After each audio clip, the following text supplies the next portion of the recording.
The U.S. and China, two superpowers on a collision course over the future of Taiwan. Xi Jinping, now a potential leader for life, calls it the historic mission of China's Communist Party to take control of the island. President Biden breaking with decades of precedent, saying explicitly he would order the U.S. military to defend Taiwan, even if it means war with China.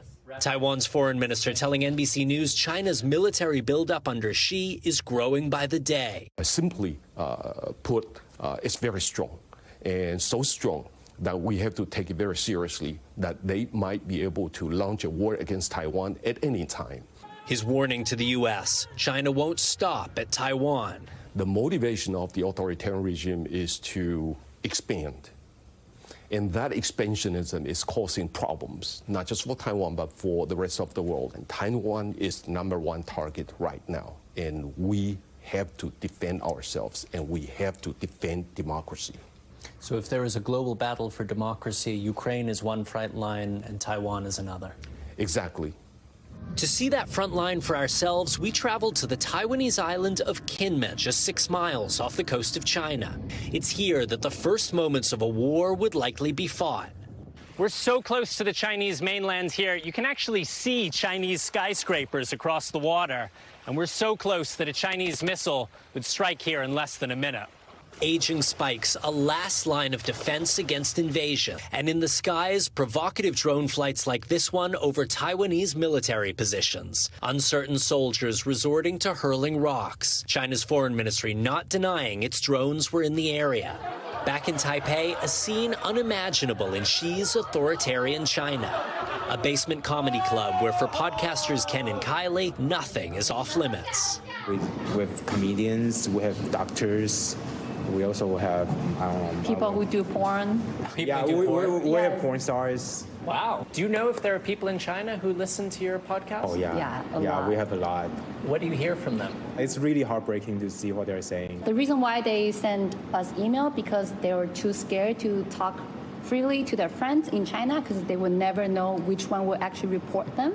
U.S. support for Taiwan is partly about defending a fellow democracy. But Taiwan is also the global capital of semiconductors, the microchips that give life to nearly every modern appliance.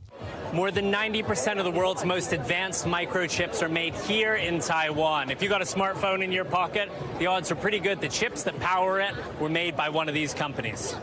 An attack on Taiwan could cause economic damage on the scale of trillions and a wave of global supply chain chaos that would hit the world's biggest companies, from Apple to Tesla. There's nothing they can realistically do to protect themselves. And so every company has just become vulnerable to a risk that Taiwanese production is disrupted by a Chinese attack. So this is a link in the global supply chain that everybody relies on. There's no fallback. There's no fallback. The decision on whether or not to unleash that chaos, now in the hands of one man. All right, Raf Sanchez back from Taiwan joins Top Story Live tonight. So, Raf, I have to ask you, I want to go back to this. If China were to invade that island that is between China and Taiwan, what is Taiwan's understanding that the U.S. will do? So that's the big question hanging over this whole situation. President Biden is the first U.S. president to say explicitly he would send the U.S. military to defend Taiwan, even if that means war with China.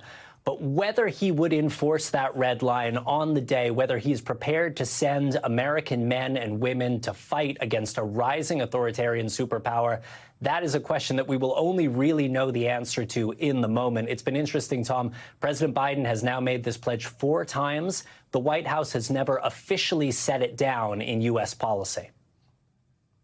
We will be talking for years on the reasons why Russia invaded Ukraine, right? Because on paper, it makes absolutely no sense, and the Russians are realizing that right now. But nobody knows what's in the head of Vladimir Putin. So why would China invade Taiwan?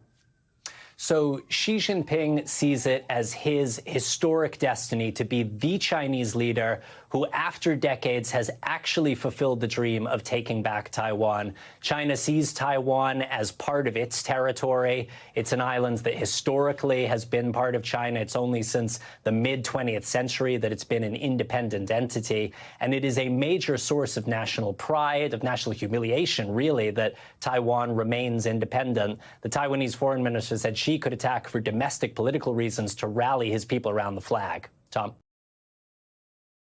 Thanks for watching our YouTube channel. Follow today's top stories and breaking news by downloading the NBC News app.